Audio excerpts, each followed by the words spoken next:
21 патриотско здружение од Македонија вчера вечер во Велес ја усвоија повелбата за стратешка соработка за заштита на виталните национални и државни интереси на Република Македонија. Иницијаторите за усвојување на платформата велат, вознемирени од актуелната криза во која заглавена државата, се определиле да го дигнат гласот и да го повикаат народот да го проблематизира начинот на кој се донесуваат одлуките, поврзани со националните и државните интереси.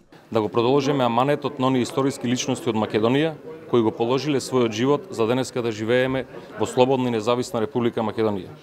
Народот денеска се крена повторно и повторно сам се организира, исто како во 1903 и во 1944 година.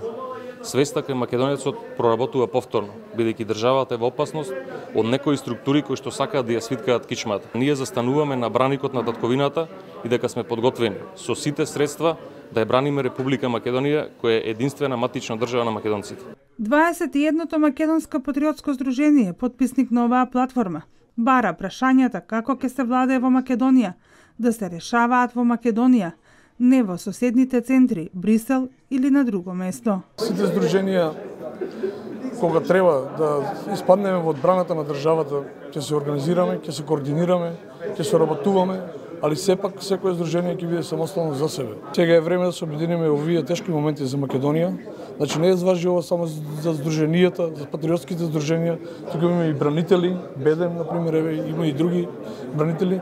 Значи тука може секој што не е член на некој здружение да дојде во овие тешки моменти да се помогне за држава Македонија, да испливаме од овие кризи, да ги избегнеме платформите, да се едноставно да се обединиме сите македонци. Членовите на македонските патриотски здруженија очекуваат дека оваа повелба ќе биде општо прифатена од сите родолюби, нагласувајќи дека решението од Уставот на Република Македонија од 1991 година се темелен услов за мирот, стабилност и демократскиот развој на државата.